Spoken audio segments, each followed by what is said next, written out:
The year was 2547, and humanity had finally made its place among the stars. Humans were not the strongest species in the galaxy. They were not the smartest either. But they were survivors, and that counted for something. Lieutenant Jake Morrison stood on the bridge of the horizon's edge, watching the blue planet of Valtheris grow larger in the viewing screen. He was 28 years old, tall with brown hair and steady hands that had saved more lives than he could count. Jake was a medic in the Earth Alliance, and this mission was supposed to be simple. His ship carried Ambassador Helen Cross and her team to negotiate with the Valtheris Empire. The Valtheris controlled important trade routes through this part of space. If humans wanted to expand further, they needed permission to pass through Valtheris territory. Standing beside Jake was his best friend, Corporal Danny Price. Danny was shorter than Jake, always quick with a joke and the best shot with a rifle Jake had ever seen. "You nervous?" Danny asked, grinning. Jake shook his head. "Just another diplomatic mission. We smile, we bow, we let the ambassador do the talking." "Easy for you to say. You've never seen a Valtheris up close. They're supposed to be beautiful but cold as ice." Jake had read about them in the briefing files.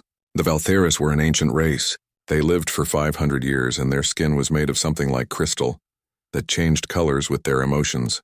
They had telepathic powers within their royal family and considered themselves superior to most other species, especially humans. Humans lived such short lives compared to them, barely a century if they were lucky. The ship landed in the capital city, which sparkled like a giant jewel under two suns. The buildings were made of crystal and light, so different from the steel and concrete of human cities. Jake felt small as he followed the ambassador's group through massive gates into the royal palace. The Crystal Palace lived up to its name. Everything gleamed and reflected light in rainbow patterns. Valtheris guards stood at attention, their crystalline skin shifting through shades of blue and purple. They wore armor that seemed to be grown rather than forged, and they watched the human visitors with eyes that showed no warmth. Ambassador Cross led them into the grand hall where Emperor Theron would greet them. Jake stayed near the back with the other security personnel. His medical bag hung at his side as always. The hall was filled with Valtheris nobles, all beautiful and terrible at once. Their skin colors ranged from pale blue to deep violet, and they moved with a grace that seemed almost like dancing. Then Jake saw her. Princess Lyria Solmara entered from a side door, and even among her own people she stood out. Her crystalline skin was the palest blue, almost white, and it seemed to glow from within. She wore flowing robes that sparkled like starlight. Her eyes were silver, and her long hair moved as if underwater. She looked young, but Jake knew she might be 100 years old already. Lyria took her place beside her father, Emperor Theron, who sat on a throne that looked carved from a single massive diamond. The emperor was imposing, his skin a deep royal blue, his presence commanding respect.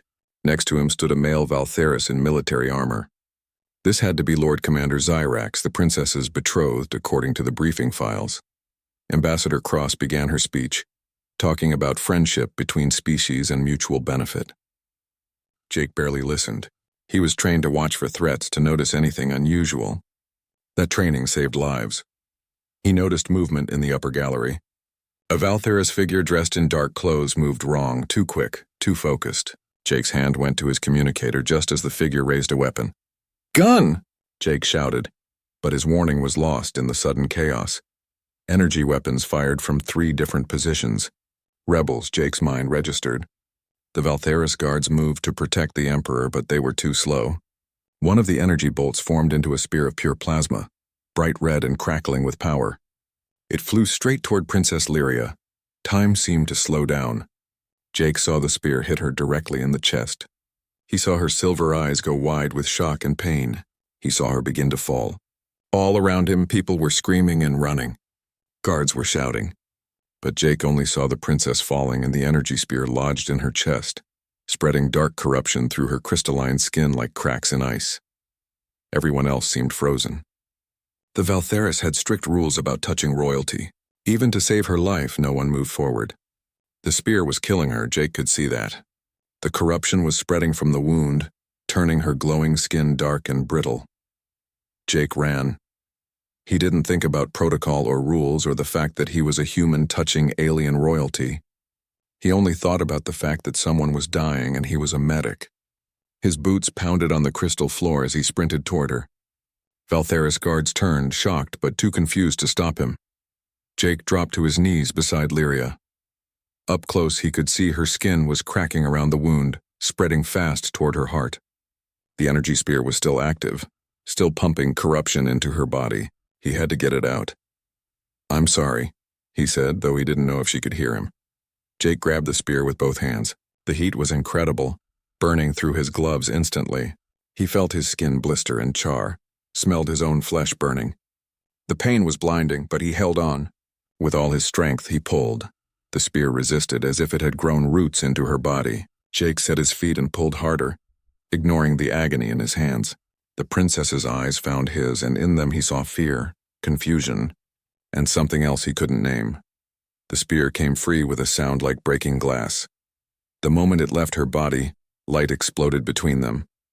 Not the red of the weapon, but white and gold and blinding. Jake felt something tear inside him, not physical but deeper. He felt his DNA unraveling and reweaving. He felt a presence rush into his mind, foreign but not hostile. He felt his life force reach out and connect with something vast and ancient and beautiful.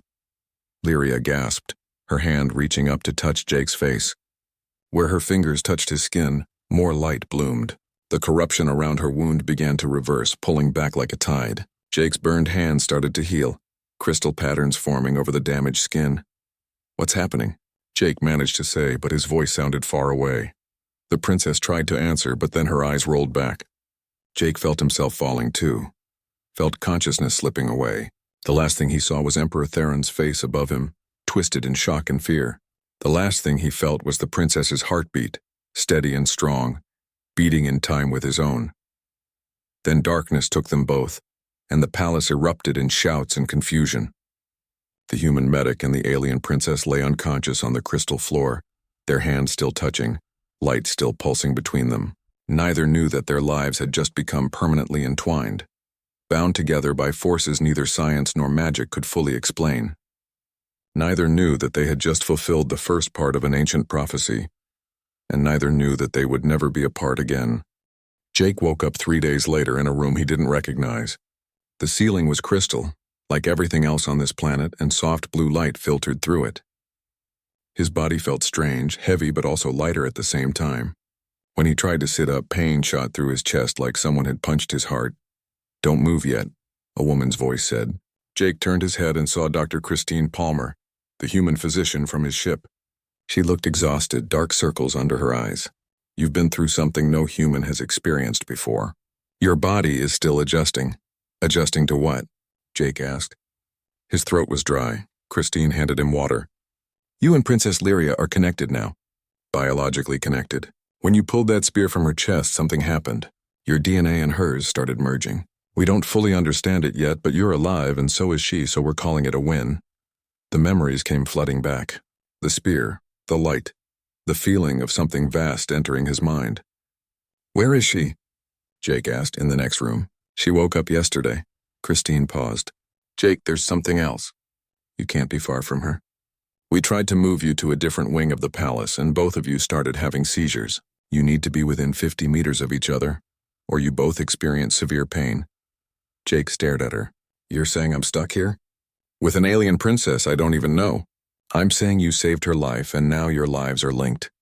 The Valtheris physicians are calling it a bond. It's mentioned in their old text, but they thought it was just a myth." Before Jake could respond, the door opened. Princess Lyria walked in, and Jake's breath caught. She looked different from the throne room. Her crystalline skin still glowed pale blue, but now there were warm undertones, almost peachy, that hadn't been there before. Her silver eyes found his, and Jake felt something pulse between them. Recognition. Connection. Her emotions flooded into him.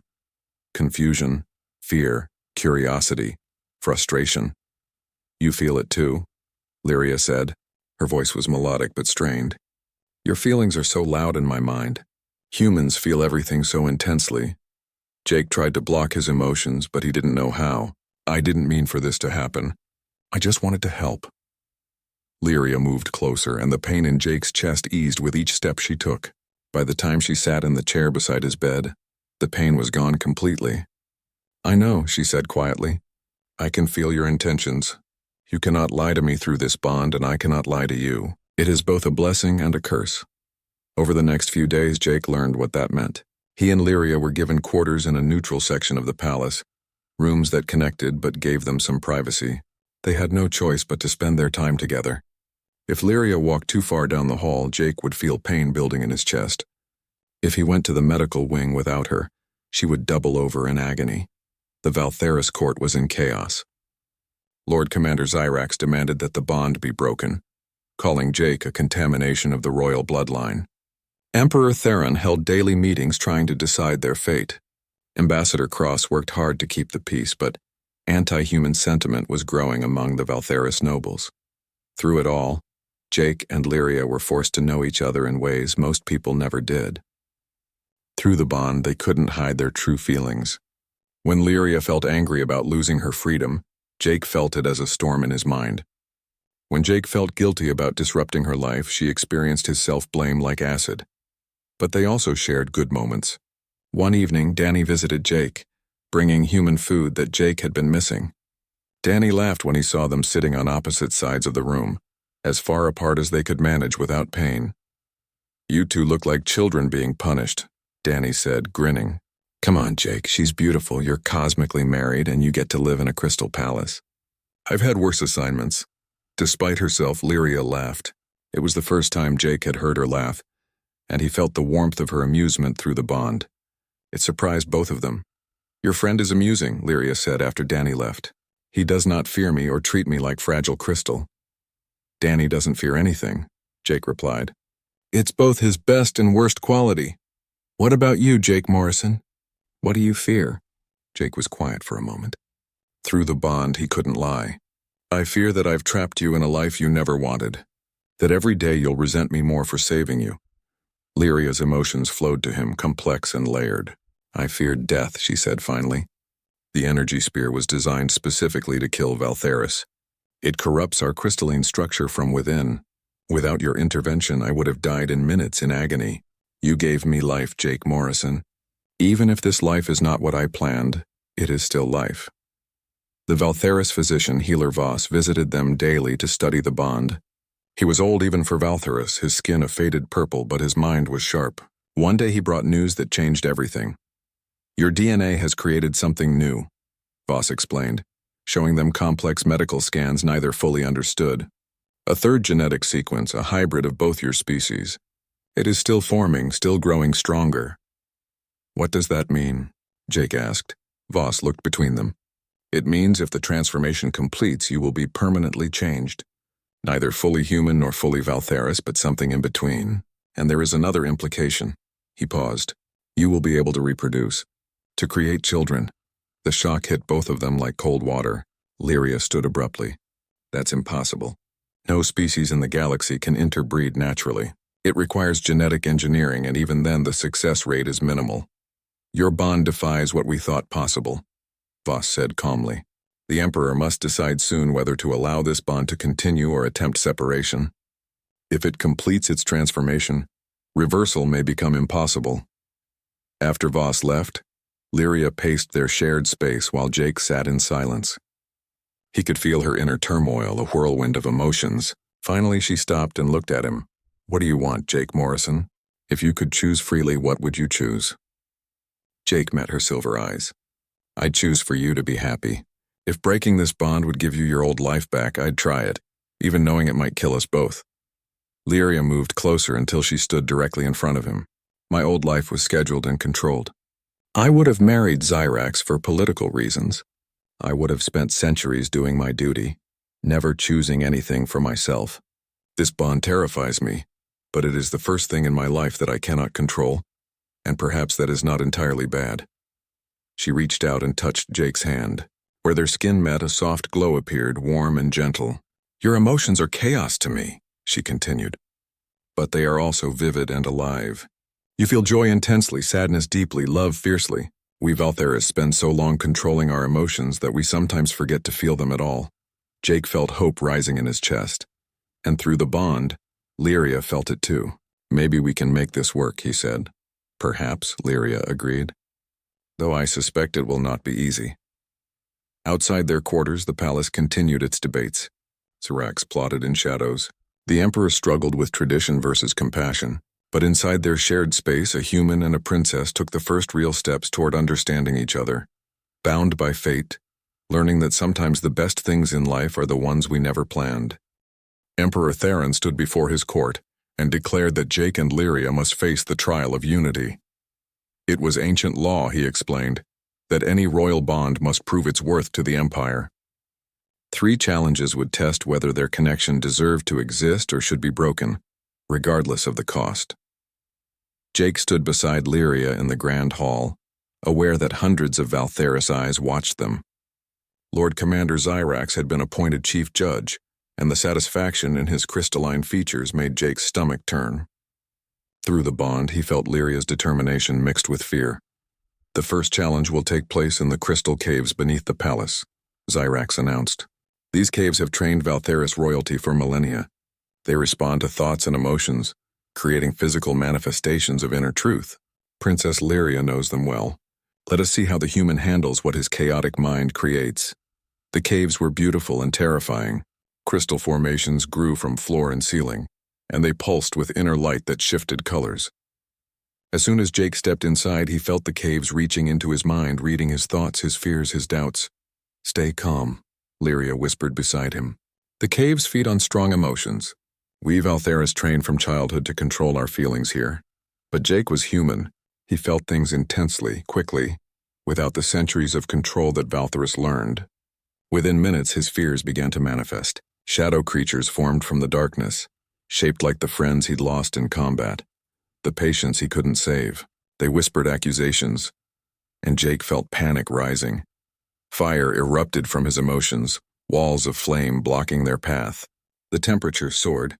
Lyria's crystalline skin began to crack from the heat. Through the bond, Jake felt her pain, which only increased his panic, which made the flames worse.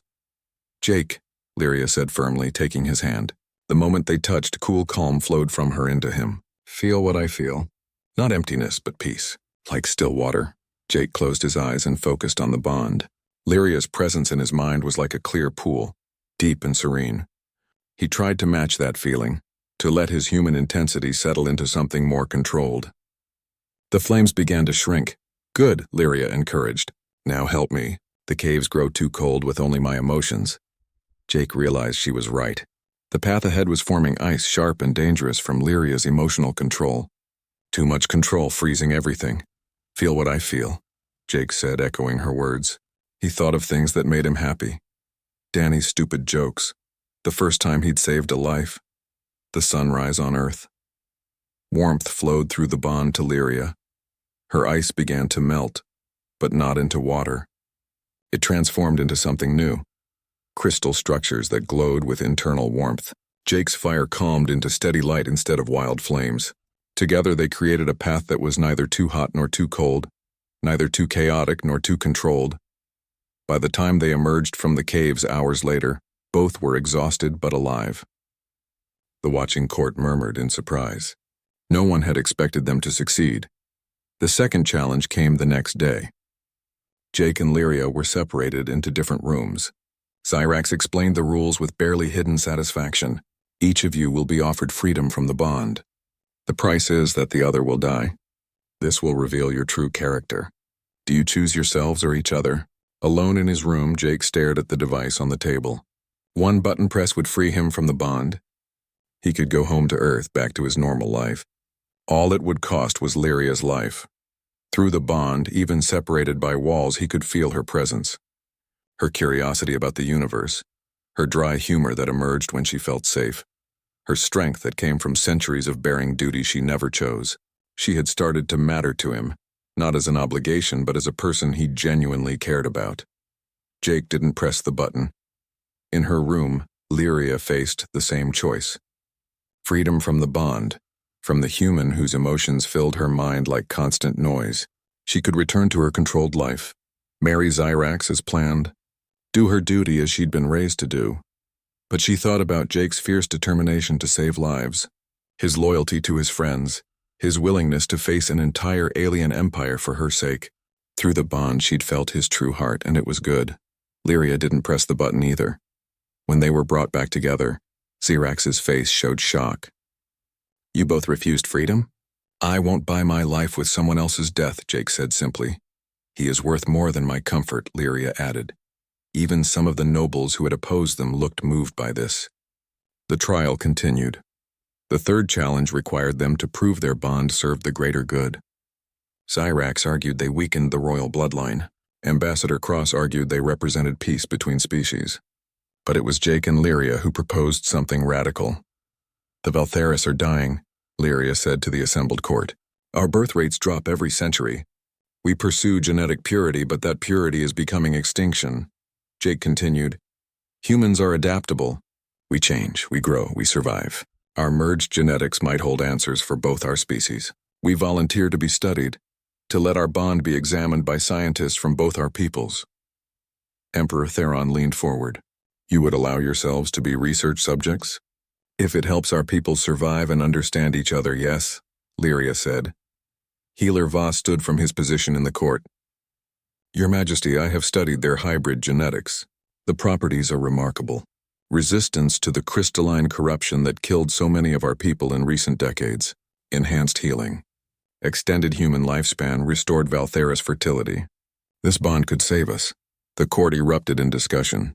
Young Valtheris saw romance in Jake and Lyria's story.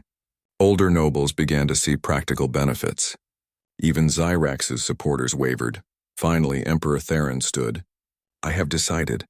The bond is declared legitimate and sanctioned by the crown." He paused. "However, there is a condition. You must marry according to both human and Valtheris customs, making your union official in both cultures. Princess Lyria, this means you will be bound to Jake Morrison for life, and any children you bear will be legitimate heirs to the throne. Jake Morrison. This means accepting duties and responsibilities of Valtheris royalty. Do you both accept?" Jake looked at Lyria. Through the bond, he felt her hope, her fear, her growing affection for him. He felt his own feelings reflected back, amplified. "I accept," Jake said. "I accept," Lyria echoed. The court began preparations for the ceremony. For a brief moment, it seemed everything would be peaceful, but Xerax watched from the shadows, his crystalline skin shifting to angry red. He had lost Lyria through legal means, but he was not finished. He had other plans, darker plans. As the celebration began, rebels that Xerax had secretly organized moved into position throughout the palace. They carried weapons designed to kill both humans and Valtheris. If Xerax could not have Lyria, he would ensure no one could. The Crystal Palace, so full of hope and new beginnings, was about to become a battlefield. The celebration was in full swing when the explosion started. The grand hall shook, crystal structures cracking and falling. Guests screamed and ran in all directions. Armed rebels emerged from the shadows, their weapons firing energy blasts that shattered crystal walls and tore through flesh. Jake's military training kicked in instantly. He grabbed Lyria's hand and pulled her behind a fallen pillar. Through their bond, their thoughts moved together like one mind. He knew where she wanted to go before she spoke. She felt his tactical assessment of the threats around them. "My father," Lyria said urgently. "They're targeting the royal family." Jake scanned the chaos and spotted Emperor Theron across the hall, separated from his guards and surrounded by rebels. "Stay close to me," he told Lyria. They moved together through the battle. Jake's combat skills merged with Lyria's knowledge of the palace layout. She guided him through hidden passages he couldn't see. He protected her from threats she didn't notice in time. They moved like dancers, perfectly synchronized. A rebel jumped out in front of them, weapon raised. Jake moved to fight, but something unexpected happened. Small crystalline shields erupted from his skin, blocking the energy blast. Jake stared at his arms in shock. Thin layers of crystal like Lyria's skin now covered his forearms. "The bond," Lyria breathed. "You're gaining Valtheris abilities." She tested her own body and discovered she could move with human speed and agility now, no longer limited by the graceful but slow movements of her people. Together, they were becoming something more than either species alone. They reached the Emperor just as rebels closed in on him. Jake fought with a skill that surprised even himself. His human tactics combined with Valthera's strength made him formidable. Lyria used her healing powers, enhanced by Jake's powerful immune system, to stabilize her father's wounds. Across the hall, Danny Price led human security forces in defending civilians. Dr. Christine Palmer had set up an emergency medical station, working alongside Healer Voss to treat the wounded from both species. The battle raged through the Crystal Palace, the beautiful halls becoming stained with blood and scorched by weapons fire. Finally, Jake and Lyria cornered Zyrax in the royal chambers. The commander stood surrounded by his remaining rebels, but his eyes were only on Lyria.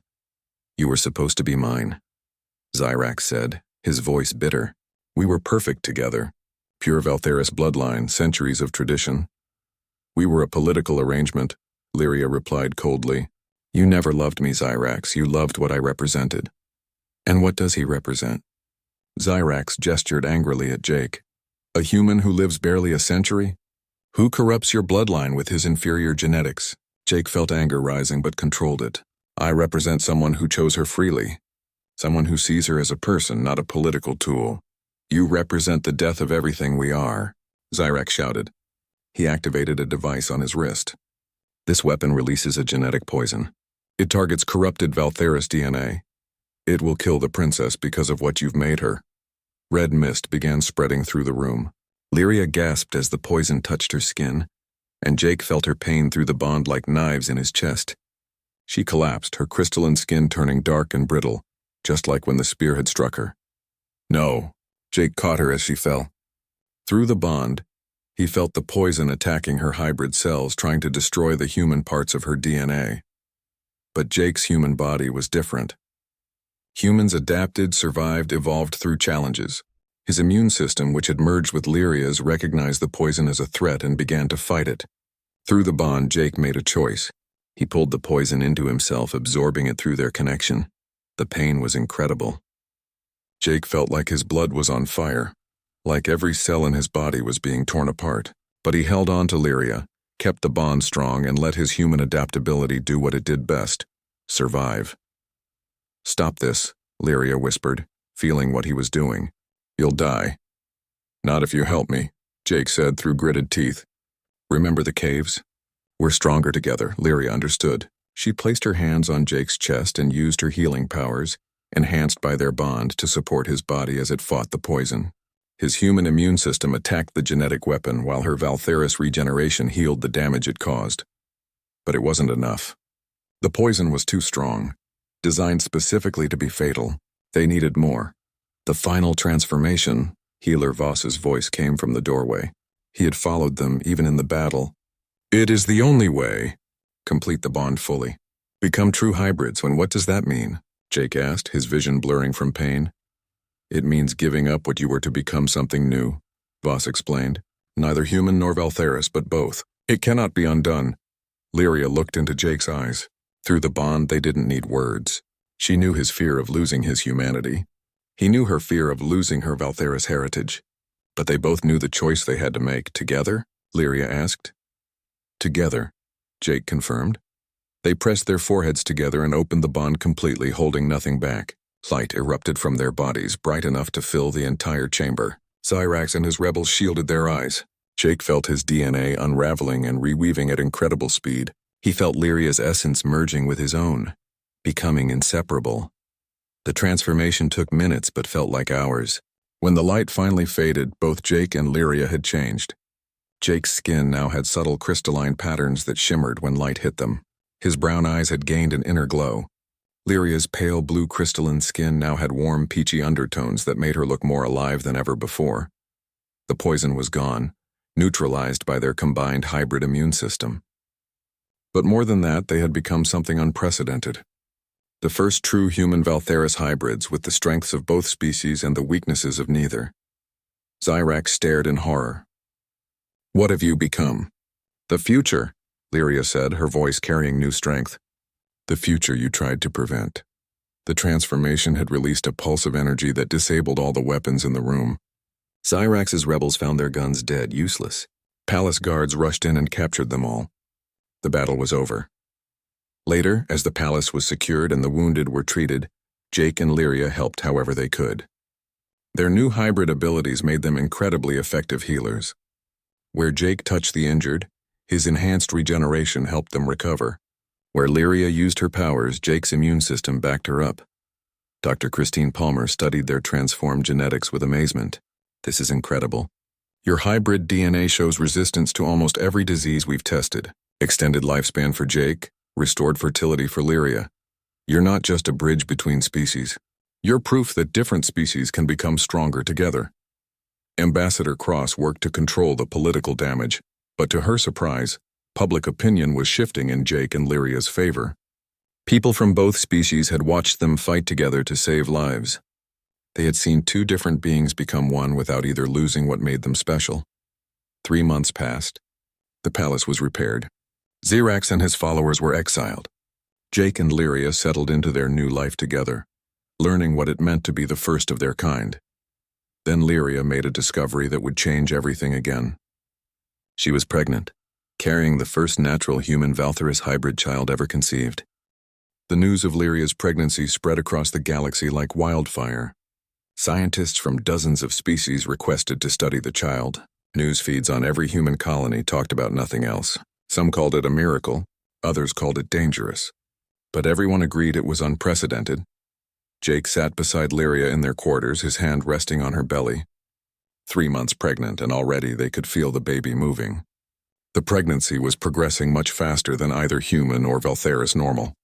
The doctors estimated she had only 4 more months until birth instead of the 9 months for humans, or the 18 months for Valtherus. Scared? Lyria asked, feeling his emotions through their bond. Terrified, Jake admitted. We're creating something that's never existed before. What if we mess it up? Lyria smiled and placed her hand over his. Her crystalline skin, now with warm undertones, glowed softly. Then we mess it up together and we learn and we do better. That is what parents do. Dr. Christine Palmer led a team of specialists monitoring the pregnancy constantly. Every scan revealed something new and amazing. The baby had Jake's DNA and Lyria's DNA, merged into something entirely unique.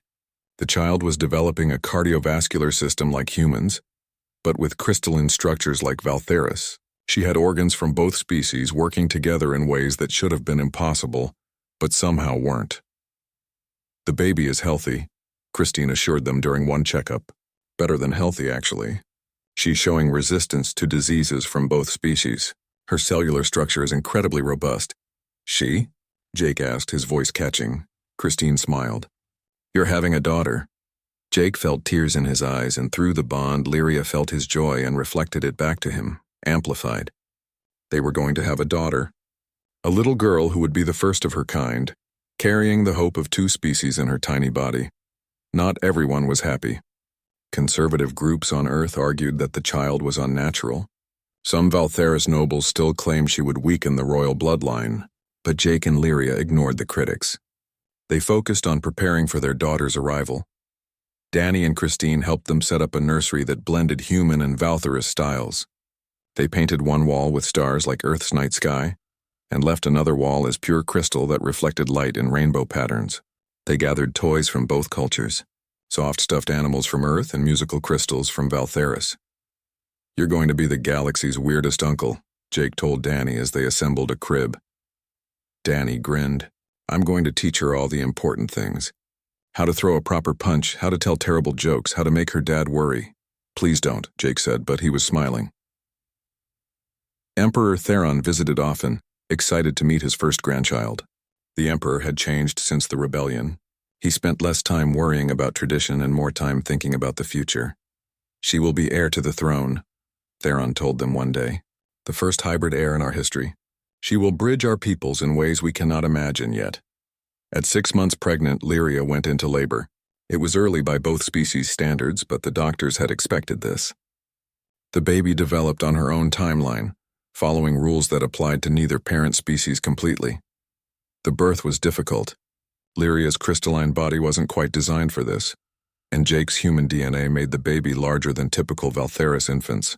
But Jake stayed with her through every moment, feeling her pain through the bond and trying to share it, to carry some of it for her.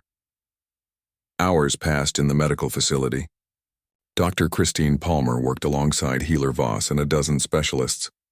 Jake held Lyria's hand, their hybrid skin glowing where they touched. Through the bond, they were one, facing this challenge together just like they'd faced everything else. Finally, after what felt like forever, they heard it. A baby's cry, strong and healthy and full of life. The sound resonated through the room, carrying both human emotion and Valthera's telepathic presence. Everyone in the medical facility felt the baby's joy at being alive, felt her love reaching out to her parents. "She's perfect," Christine said, placing the baby in Lyria's arms. Jake looked at his daughter and felt his heart expand in ways he didn't know were possible. She was tiny but strong, her skin a soft golden color that glowed from within. She had Jake's brown eyes but with an inner light that came from Lyria.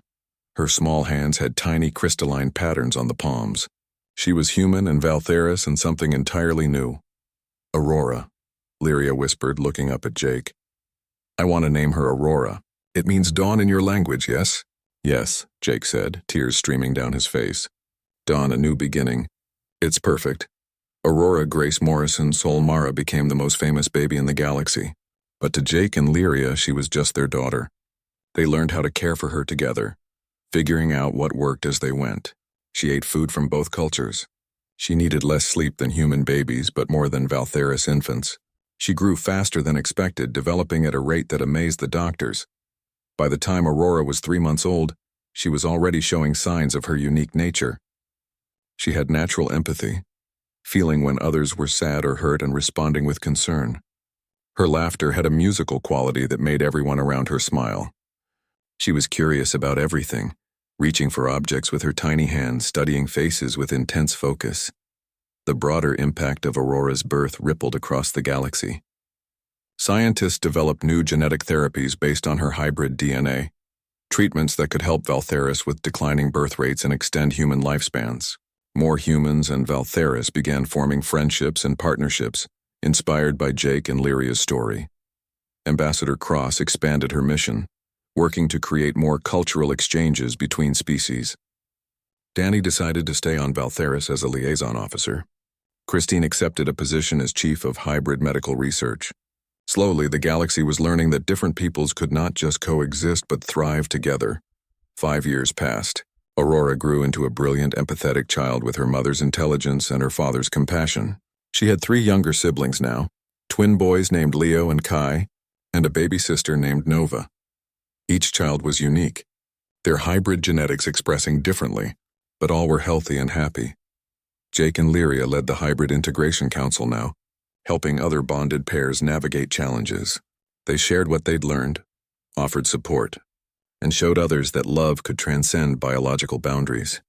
One evening, Jake stood on the palace balcony with his family, watching the sunset paint the crystal city in shades of gold and purple. Human ships and Valtheris vessels flew together in the sky, working side by side.